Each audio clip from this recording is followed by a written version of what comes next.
Ça commence par un mensonge, vous avez remarqué? À peine ils arrivent sur scène et on se retrouve face à un comportement complètement humain, le mensonge. Et en fait, le mensonge, c'est quelque chose d'absolument fondamental dans les relations humaines. Vous ne vous en êtes peut-être pas rendu compte, mais tous les jours, du matin au soir, du lundi au vendredi, incluant le samedi et le dimanche avec la famille, les amis, vous mentez. Tout le temps, tout le temps, tout le temps. Et en fait, c'est normal, puisque le mensonge est un fluidifiant social. C'est très clairement aujourd'hui ce qui vous permet d'être là aujourd'hui, d'être en société et non pas reclus au fond d'une caverne, tout seul comme un ermite. Parce que c'est ça le mensonge, un fluidifiant social. On va voir qu'en fait, le mensonge, on peut le détecter. Et c'est d'ailleurs ce que des scientifiques, des chercheurs aujourd'hui essayent de faire, notamment à l'aide d'une intelligence artificielle. Imaginons demain, on vous donne la possibilité de développer un projet qui soit celui de programmer une intelligence artificielle capable de détecter les mensonges. Quels seraient les points clés sur lesquels vous pourriez vous baser? Eh bien, en fait, les études en neurosciences, donc on va parler de psychologie, d'anthropologie, de neurologie, les études en neurosciences depuis les 40-50 dernières années ont tendance à montrer un peu toute la même chose. Il existe en fait 6 points clés qui sont absolument fondamentaux, qui font partie de la nature humaine. Par extension, certains points clés, on les retrouvera également chez d'autres amis mammifères, tels que des chiens, des chats, des lémuriens, ou des grands singes, des primates. Il faut savoir que certains primates peuvent avoir tendance à tromper leurs congénères, y compris, par extension aussi, les corbeaux. Les corbeaux sont aussi dotés d'une intelligence très intéressante à étudier. Mais restons simplement sur l'humain. Quels sont les points clés sur lesquels vous allez pouvoir vous baser pour développer une intelligence artificielle capable de détecter les mensonges? Eh bien, le premier point clé qui nous intéresse, le premier élément qui est vraiment à la base de toute relation et de toute perception, de toute compréhension de la réalité, je viens de le dire, c'est la perception. Si vous êtes capable de comprendre le monde extérieur aujourd'hui, c'est tout simplement parce que vous êtes doté d'un système de perception. Un système qui fonctionne à l'aide des organes des sens, qui marche par rapport à ce que vous allez voir, par rapport à ce que vous entendez, et qui va automatiquement mettre en relation vos connaissances avec ce que vous voyez, avec ce que vous entendez. À ça, on rajoute des filtres, tels que le filtre culturel, le filtre psychologique, le poids de la religion, etc., etc. Si bien que nous avons tous une connaissance plus ou moins précise de notre réalité. J'ai bien dit de notre réalité, puisqu'il y a une réalité différente pour chacun de vous. Eh bien, lorsque vous allez être dans cette logique de programmer une intelligence artificielle, eh bien, vous serez obligé de tenir compte de cet élément qui est la perception. La vôtre, puisque vous allez le programmer, mais également le ressenti de l'autre personne. Est-ce normal, dans certains cas, de se trouver dans une situation dans laquelle on peut perdre ses moyens? Eh bien oui, c'est tout à fait normal. Imaginons, vous vous retrouvez devant un tribunal, situation un peu délicate, j'espère pas très courante pour vous, j'espère. Je vois qu'il y a un petit sourire dans la salle, bon, c'est votre vie après, vous faites ce que vous voulez. Bon, quoi qu'il en soit, à un moment donné, vous allez devoir tenir compte de la notion de perception, puisque cette notion, eh bien, elle est absolument intrinsèque. On ne peut pas l'éviter. Elle est omniprésente, elle est là. On fait avec. Deuxième élément clé sur lequel nous allons pouvoir nous baser, c'est le système de défense. Un système de défense qui est en fait extrêmement rapide, très, hop là, puissant. Oh, qu'est-ce qui s'est passé? Ça va? Tout va bien? Hop, je l'ai raté. Vous n'avez pas forcément vu la situation de cette personne qui est juste devant moi au premier rang et qui ne s'attendait absolument pas à recevoir une boulette de papier. Vous ne vous y attendez pas? Pas vraiment. Eh bien, j'ai pu percevoir une jolie expression de surprise à un moment donné qui est arrivée comme ça, subitement, en une fraction de seconde. Et cette expression de surprise s'est transformée en une modification comportementale qui consistait à essayer d'attraper la boulette. En fait, sans le vouloir, monsieur, ici au premier rang, a eu un réflexe, ce qu'on appelle un arc réflexe. Son cerveau a automatiquement analysé ce qui se passait devant lui, c'est-à-dire que le système de perception fonctionnant en temps réel a perçu un objet, pour le coup ici, physique, qui arrivait vers lui, et le système de perception a dit « Non, mais là, il n'y a pas de danger, je peux le prendre. » Maintenant, on va recommencer la même chose. On n'aura pas la même réaction. C'est-à-dire qu'à un moment donné, si vous percevez qu'il n'y a pas de danger, vous aurez tendance à attraper la chose. Donc, d'une surprise, on va déboucher sur une autre émotion, notamment ça peut être de la colère. Et d'un autre côté, on perçoit qu'il y a un risque, et là, ça peut déboucher sur d'autres émotions, pilotées notamment. L'émotion de base, ça pourrait être la peur. La peur qui nous poussera à reculer, la peur qui nous poussera à avoir des réactions totalement automatiques. Et ça nous amène directement au troisième point qui va nous intéresser, qui est celui-ci, les émotions primaires universelles. Il a été démontré depuis les années 70 que nous ressentons tous, tout le temps, des émotions, et qu'elles sont en fait au nombre de 7. Bien sûr, il peut y en avoir d'autres qui seraient des émotions secondaires, qui vont se mélanger en fait des émotions primaires. Mais les émotions que nous ressentons au plus profond de notre cerveau sont ces émotions-ci, dont notamment la peur que je viens de citer. Ces émotions que nous ressentons, de manière complètement inconsciente, vont donner naissance à des comportements. Ces comportements peuvent être extrêmement rapides. On appelle ça des micro-expressions. Et une micro-expression peut...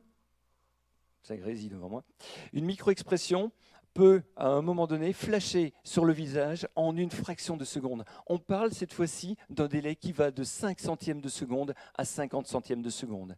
Ce sont des réflexes. Et ces réflexes, eh bien, tenez-vous bien, ils apparaissent sur le visage de manière complètement instantanée, et on va les retrouver exactement les mêmes émotions activant en fait les mêmes muscles faciaux, et bien on va les retrouver dans toutes les cultures, qu'il s'agisse d'un autre monde occidental ou un monde oriental, et également sur des îles désertes où il n'y a que quelques peuples n'ayant jamais été en contact avec l'homme blanc, et bien en fait on va retrouver les mêmes émotions qui vont flasher en une fraction de seconde. C'est ce qu'on appelle les micro-expressions. Et aujourd'hui, eh bien, la science sait qu'une micro-expression est un signal fiable d'une émotion ressentie au moment précis où elle apparaît sur le visage. Ce n'est pas rien. Regardons cette vidéo. I have no more campaigns to run. My only agenda,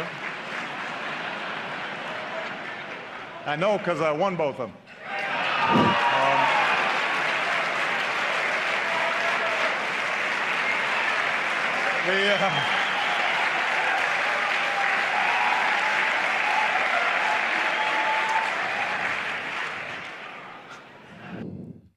Et voilà, un arrêt sur image intéressant.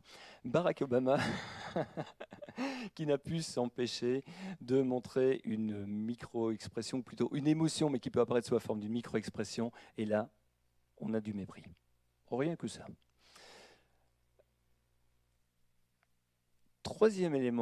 Quatrième élément sur lequel nous allons pouvoir nous baser, on va parler cette fois-ci de ce qu'on appelle la boucle du confort. La boucle du confort qui se produit de manière extrêmement inconsciente, extrêmement rapide. On va faire un essai. J'ai besoin de 3 personnes, 3 volontaires pour un test. Madame, monsieur, une autre personne? Ah, j'ai 3 personnes ici, c'est très bien. Venez devant moi, il n'y a rien, vous voyez, on est seul ici, tranquillement. Bien, comment vous appelez-vous? Sylvie, Alice et Guy. Parfait. Et vous pouvez les applaudir quand même. Ils ont fait l'effort. Bien. Pour cette expérience, je vais vous demander de fermer les yeux. Mais attention, vous n'avez pas la possibilité de tricher et d'essayer de les ouvrir parce que je pense qu'on vous regarde. Vous allez fermer les yeux. Je vais vous piloter sur cette estrade pendant quelques secondes. Vous pouvez fermer les yeux et après on va faire un exercice ensemble. Vous pouvez y aller. Il n'y a aucun obstacle par ici. Les autres, vous fermez bien les yeux. J'ai vu des yeux qui s'ouvrent, ce n'est pas bien. Vous fermez les yeux. On va y aller à reculons. Rassurez-vous, tout va bien. Voilà. Pardon, tout va bien. Ok, parfait. Vous restez là. Vous ne bougez pas. Surtout, vous fermez les yeux. Et on va y aller ici. Allez-y, allez-y, allez-y. Vous pouvez vous laisser conduire, et voilà. Parfait. Maintenant, ouvrez les yeux. Vous pouvez ouvrir les yeux, allez-y. Ça va? Tout va bien? Comment vous sentez-vous? Bien? Parfait. Vous êtes sûr que vous vous sentez bien? Ça va, ça va.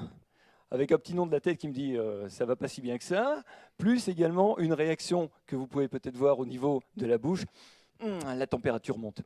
On en arrive au 5e élément qui est le système nerveux sympathique. En situation de tension ou de stress, eh bien, on va ressentir une accélération du rythme cardiaque, une accélération de la respiration, des tensions qui apparaissent et tout un tas de réactions qui sont absolument incontrôlables. C'est l'augmentation de température. Voilà, même s'il vous dit « ça va bien », son corps montre le contraire. Vous savez quoi? Vous allez vous rasseoir. Tout va bien? Vous n'aviez personne devant vous? Donc ça va. Allez-y, vous pouvez reprendre votre place. Merci beaucoup. On les applaudit?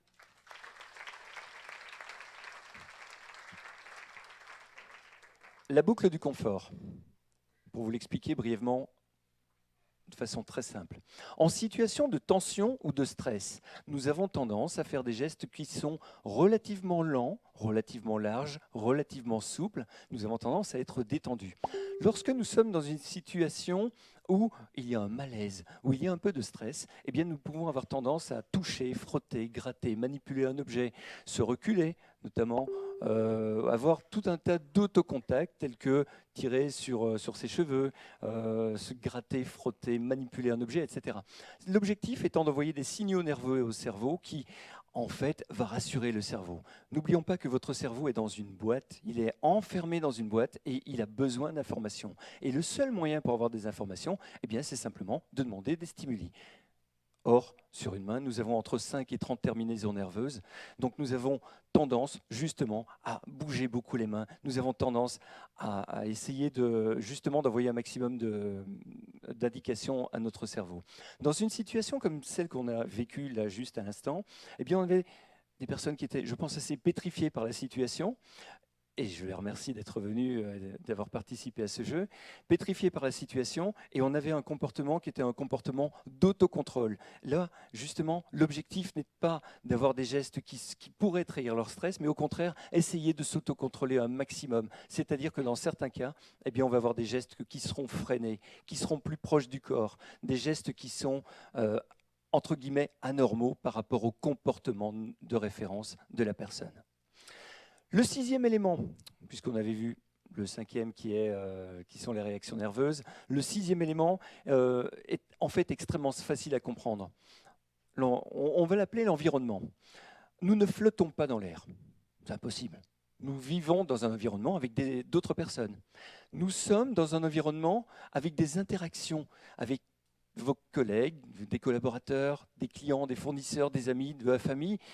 Vous êtes constamment en interaction avec les autres. Et l'environnement, eh bien, en fait, c'est simplement l'endroit où vous vous situez. Sous-entendu, vous avez un territoire, votre territoire. Vous serez toujours mieux sur votre territoire, dans votre fauteuil, au milieu du salon, ou sur votre poste de travail, que sur le poste de travail de quelqu'un d'autre. Eh bien, ce sera un élément à prendre en compte aussi, puisqu'en fait, un malaise ou un stress peut être originaire d'un changement d'environnement, d'une modification qui fait que la personne pourrait se sentir un peu moins à l'aise. Ce sont 6 éléments sur lesquels vous pourriez vous baser pour détecter les mensonges, ou du moins déjà dans un premier temps, commencer à décoder les comportements de vos interlocuteurs.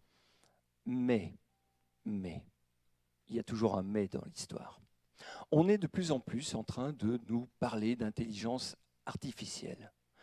D'ici 10 ans, considérons, allez, on va dire 2030, l'intelligence artificielle sera presque partout. Aujourd'hui, on commence à la voir apparaître dans des téléphones. Plus tard, on l'aura dans les téléviseurs, dans des montres, peut-être même dans des lentilles que vous pourriez porter, des lentilles qui vont améliorer non pas seulement la vue, mais peut-être vous permettre d'enregistrer. Ce n'est pas une utopie. Je vous garantis que les chercheurs sont actuellement en train de chercher à développer ce type de produit.